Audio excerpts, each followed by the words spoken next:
Olá, queridos estudantes do terceiro ano, tudo bem com vocês? Espero que sim, que estejam todos muito bem.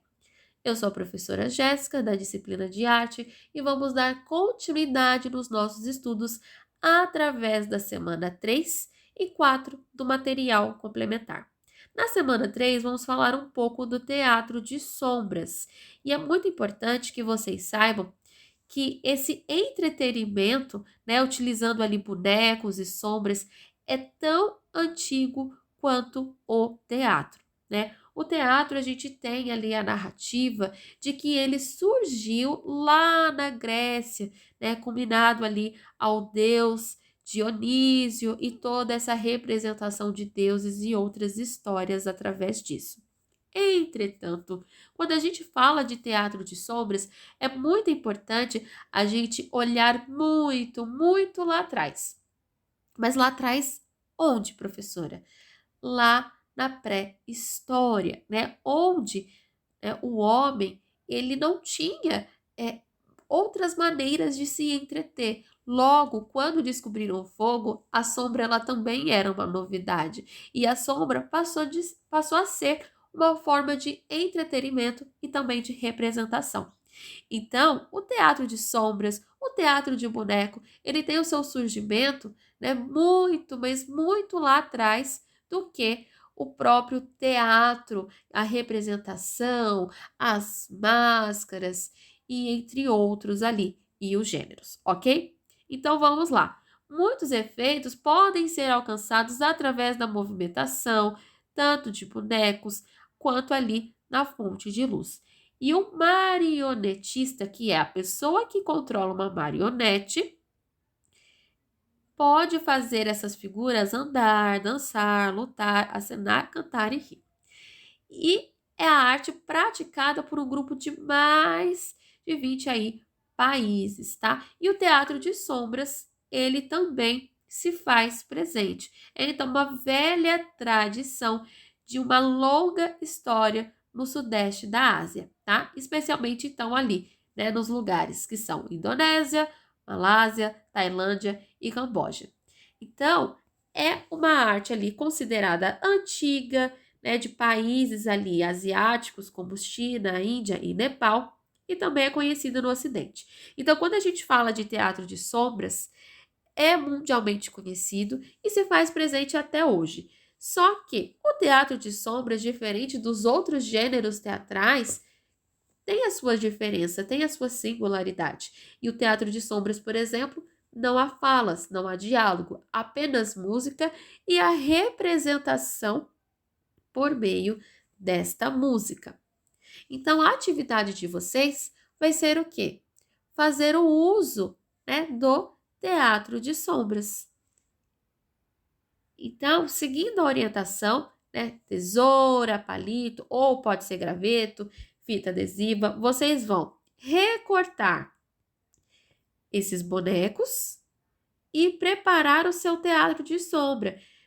Repare que aqui vocês têm vários personagens. É claro, se essa folha que vocês têm ali do material impresso, ela não é sozinha, né? Tem mais escrito atrás, tem a próxima atividade atrás, não façam isso, né? Vocês podem pegar uma folha à parte, contornar, né? E fazer o recorte. Ou se você não tiver esse material impresso, vocês podem, então, estar criando do zero um outro personagem. Mas, professora, precisa criar todos esses?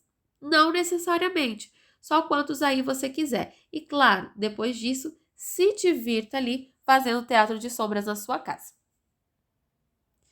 E a forma que eu vou registrar essa atividade? É como? Só mandando a foto dos seus personagens do teatro de sombra, tá? Então, vamos para a semana 4. Na semana 4, a gente vai continuar ali com essa evolução histórica.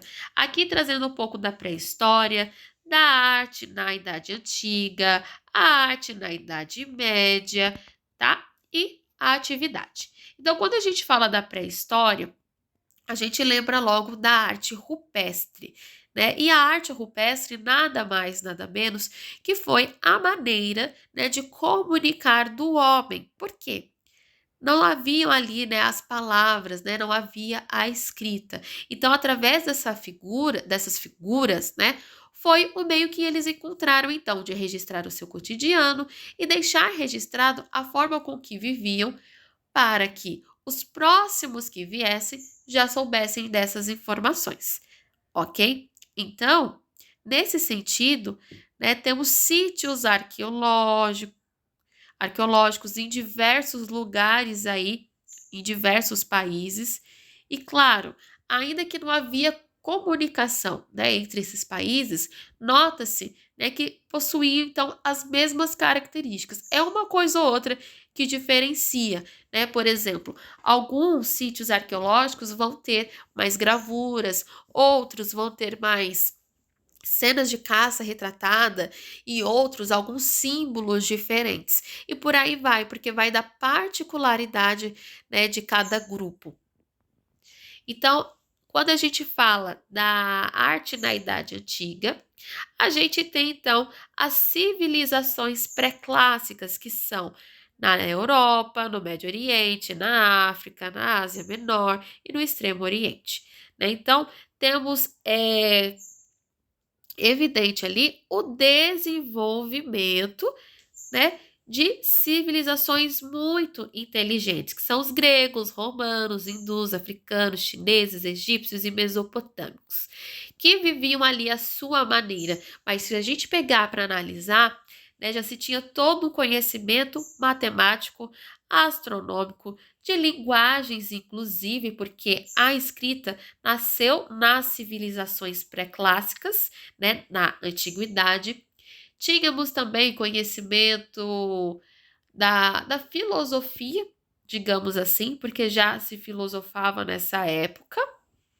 Inclusive, né, tinha-se a Biblioteca de Alexandria, no Egito, tá? Então, para vocês verem aí o quão organizado eram, e tinham também as classes sociais, né? O Egito, por exemplo, se dividia por dinastias, né? E por aí vai. Outros lugares, né, é chamado de castas. Então já se havia todos esses sistemas, né? Quem trabalhava, quem governava, tá? Então, as obras, né, de arte, as formas de arte que se dão nesse período são justamente os registros que temos, né, para contar todas essas histórias. Então, quando a gente fala dos egípcios, né, temos ali inúmeros hieróglifos, como as pirâmides, como também as pinturas por dentro das pirâmides e outras também esculturas que vêm tanto ali para contar sobre a sua cultura de forma geral, né, sobre a religião, sobre o que consumiam, sobre o que festejavam, sobre o que acreditavam e por aí vai, né? E não só os egípcios. A gente tem também os gregos, né, com as esculturas, colocando ali os padrões de beleza. Então a gente vê ali muito desenvolvimento nesse período.